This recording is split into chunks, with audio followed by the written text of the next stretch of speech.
दोस्तों नमस्कार। कैसे हैं आप लोग? उम्मीद करता हूं कि आप सब स्वस्थ होंगे और अपने बच्चों के साथ, अपने परिवार के साथ अच्छा समय बिता रहे होंगे।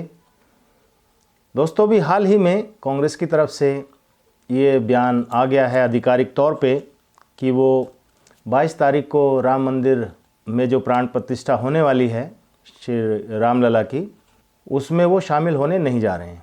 हालांकि ये बड़ी ऊहापोह की स्थिति थी, असमंजस की स्थिति थी। लोग ये हैरान थे, सोच रहे थे कि कांग्रेस जाएगी या नहीं जाएगी, लेकिन आखिरकार स्थिति क्लियर हुई। कांग्रेस के बड़े लीडर सोनिया गांधी, मल्लिकार्जुन खड़गे और अधीर रंजन, इन्होंने क्लियर कर दिया है, क्योंकि छोटे नेताओं को तो बुलावा है भी नहीं, बड़े ही नेताओं को बुलाया जा रहा है।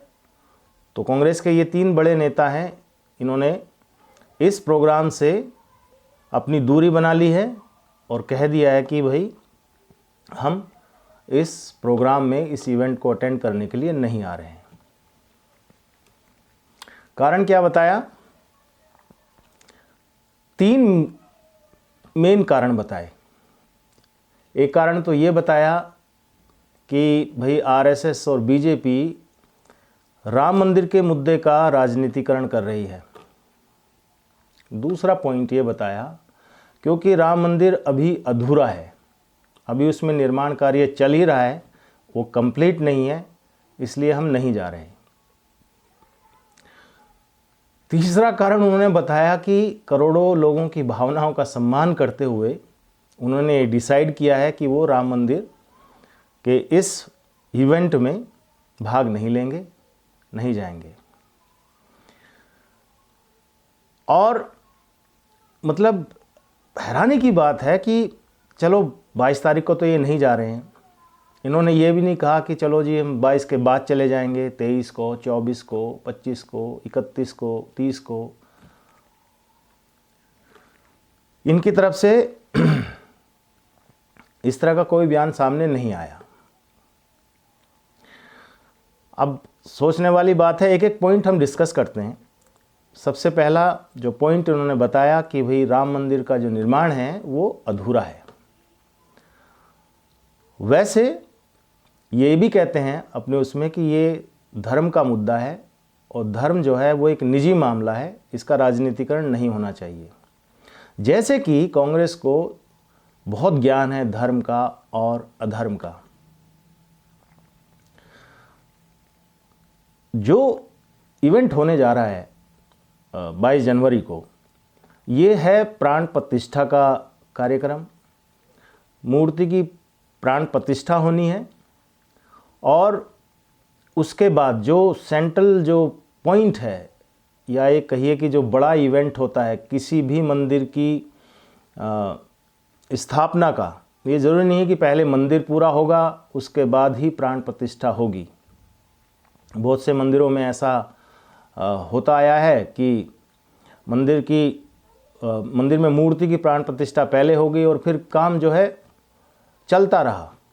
लेकिन कांग्रेस का ये सोचना है कि नहीं, जब तक उसमें छैना हथौड़ी चलती रहेगी, कटर मशीन चलती रहेगी या कुछ भी काम और होता रहेगा, तब तक ये मंदिर अधूरा है, और जब तक मंदिर अधूरा है तब तक वो नहीं जाएंगे। जो राम मंदिर के रामलला की मूर्ति की प्राण प्रतिष्ठा जो होनी है, वो उसी के आसपास इर्द गिर्द जो है ये प्रोग्राम होना है। और जो मेन काम है किसी भी मंदिर में, जो मेन काम होता है वो यही है कि उसमें जो है प्राण प्रतिष्ठा हो जाए ईश्वर की, प्रभु की जिनकी भी मूर्ति है, और उसके बाद काम चाहे उसको आप कितना भी बढ़ा लीजिए, बड़ा कर लीजिए, लेकिन मेन काम जो है वो प्राण प्रतिष्ठा का ही है, मेन फंक्शन जो है। दूसरा उनका ये कहना है कि ये जो राजनीतिकरण है आरएसएस और बीजेपी जो कर रही है, ये एक निजी मामला है।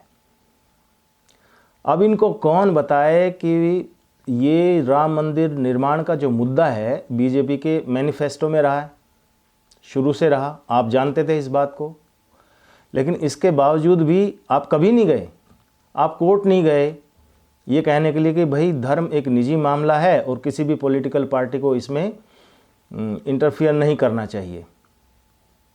आप कभी नहीं गए, वो मौका आपने गंवा दिया। तब तो आप समझते ना, लोग समझते इस बात को कि भाई आप जो है इस मुद्दे को लेके बहुत गंभीर हैं कि राजनीति को धर्म से दूर होना चाहिए। और ये आपका कांग्रेस पार्टी का ये इतिहास रहा है कि वो धर्म के नाम पर किसकी गोद में बैठे रहे, क्या क्या धर्म के नाम पर वो करती आई है, ये भी सबके सामने है, छिपा हुआ नहीं है। दूसरी बात, भाई आज तक जब से लेके आज तक, जब से रामलला की मूर्ति वहाँ पे प्रकट हुई है लेके आज तक, इतने प्राइम मिनिस्टर रहे, इतने बड़े बड़े लीडर रहे, गांधी परिवार रहा राजनीति में, क्या कभी कोई वहाँ झांकने गया? कोई नहीं झांकने गया। किसी ने फूल बताशे वहाँ पे जाके चढ़ाए हों तो समझ में आता है कि चलो जी जाते रहे हैं तो इस दिन नहीं जाएंगे, 22 तारीख को तो बाद में चले जाएंगे, कोई बात नहीं। लेकिन ऐसा भी नहीं हुआ। तीसरा बड़ा जो इनका, हाँ एक बात और, आप कह रहे हैं कि ये राजनीतिकरण कर रहे हैं, तो भाई आप कर लेते। आप कह रहे हैं कि आपको जन भावनाओं का सम्मान करते हुए, क्या आपने वाकई जन भावनाओं की तरफ कभी ध्यान दिया? कभी सोचा कि क्या भावनाएं हैं भारत की? क्या आपको मालूम नहीं था कि 500 साल से बहुत लोग ऐसे हैं जो राम मंदिर के लिए संघर्ष कर रहे हैं और वो चाहते हैं कि राम मंदिर का निर्माण हो, रामलला वहाँ पर स्थापित हो? आपने कभी इस पर अगर ध्यान दिया होता, और ये तो इतिहास है कि जिन्होंने हिंदुत्व के लिए आवाज़ उठाई उनका किस तरह से दमन हुआ, या उनको किस तरह से, आप तो राम मंदिर को फेक बताते रहे, राम को एक काल्पनिक चरित्र बताते रहे। अच्छा ये भी सोच के चलिए कि 22 तारीख को वहाँ पर प्राण प्रतिष्ठा का समारोह हो रहा है, सब लोग हैं, ये लोग भी फर्ज करके चलिए अगर वहाँ होते, अगली रो में ही बेशक बैठे होते, सारे कैमरे जो है वो कवर कर रहे होते, मोदी की तरफ होते, कैसा फील करते? और पब्लिक में ये संदेश नहीं जाता कि देखिए बीजेपी एंड कांग्रेस दोनों अंडर वन रूफ हैं, एक ही छाते के नीचे आ गए हैं दोनों के दोनों। इसमें दूसरा पॉइंट एक और है, सपा का।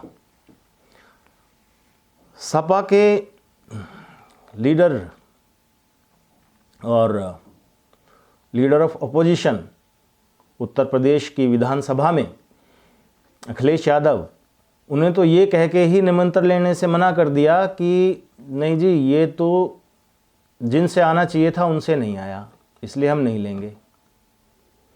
भाई आप क्या सोच रहे थे? खुद प्रभु श्री राम आपके घर पे निमंत्रण लेकर के आते, वो आपको इनविटेशन देते आने के लिए, और जो सबको गया निमंत्रण वैसे ही आपको भी गया।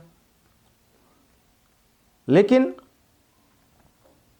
बात ये भी है कि आप समारोह में होते तो वहाँ फील कर रहे होते, वहाँ देख रहे होते, भाई खुद की भी का एक ज़मीर होता है, आत्मा होती है, खुद की भी तो पूछती है कि भाई राम भक्तों पर गोली किसने चलवाई, किस मुंह से आप वहाँ बैठे हुए होते। तो सपा के लिए ये भी एक बड़ा संकट, जाएं तो प्रॉब्लम और ना जाएं तो प्रॉब्लम।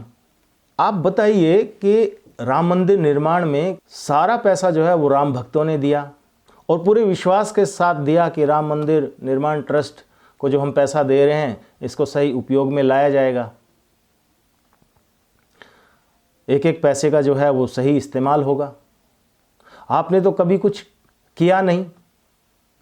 आपने कुछ किया हो तो भी चलो समझ में आता है कि हाँ आपने राम मंदिर निर्माण के लिए इतना कुछ कर दिया या इतना कुछ दे दिया, इसके बाद चलो आपका कुछ हक बनता है कि आप कुछ कहें उसमें कि जी नहीं जी, हम तो जो है राम मंदिर निर्माण जब पूरा हो जाएगा उसके बाद ही हम स्थापना होनी चाहिए, उसके बाद ही ये इवेंट होना चाहिए। ऐसा भी नहीं है, मतलब किया कुछ नहीं, बिगाड़ा ही हो सकता है, सुधारा कुछ नहीं। उसके बाद भी बातें ऐसी हैं कि नहीं साहब हम नहीं जाएंगे राम मंदिर, रामलला की प्राण प्रतिष्ठा के समारोह में। कहते हैं कि भाई चुनाव का फ़ायदा उठाना चाहती है बीजेपी। हाँ, तो आपको किसने मना किया, कांग्रेस को किसने मना किया कि वो चुनाव का फ़ायदा ना उठाए? वो भी उठा लेती। लेकिन कांग्रेस का जो विडंबना है सबसे बड़ी तो यही है कि वो ये सोचती है या सोचा होगा कि भाई ये राम मंदिर कभी बनेगा ही नहीं, क्योंकि सत्ता हमारे पास रहेगी हमेशा, परिवर्तन ही प्रकृति का नियम है। तो इन्होंने सोचा नहीं कि कभी सत्ता परिवर्तन हो सकता है, और इन्होंने सोचा भी होगा चलो हो भी गया तो इतना लंबा नहीं होगा कि हर बार जो है वो बीजेपी सत्ता में आ जाएगी।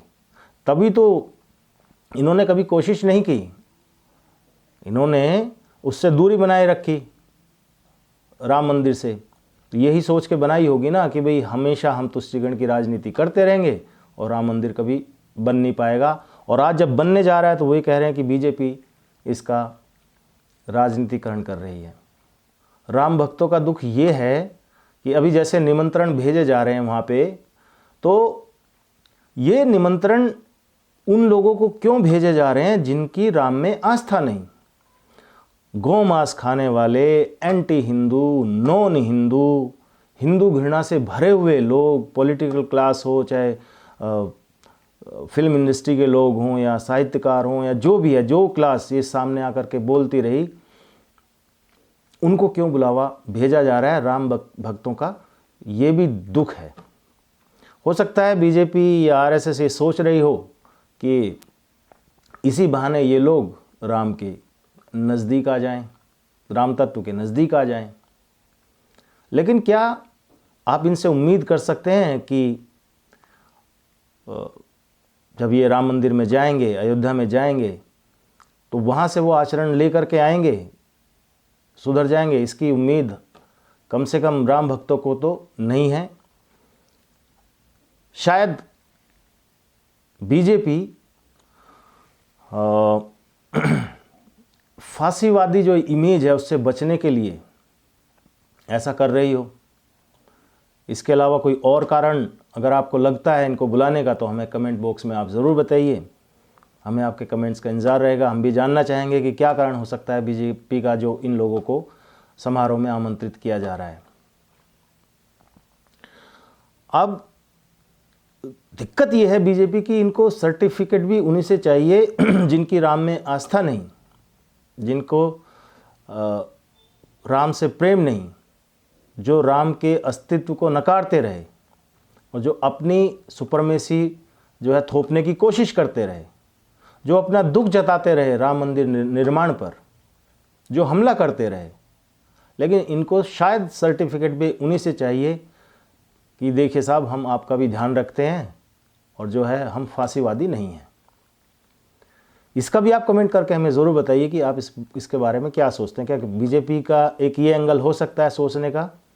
खैर, आप सभी राम भक्त 22 जनवरी को दिवाली की तैयारी कीजिए और खूब सारे दिए रखिए, ला के लड़ियाँ लगाइए, दिवाली मनाइए, खुशियाँ बांटिए, प्रभु श्री राम की पूजा अर्चना कीजिए, मंगल आरती कीजिए और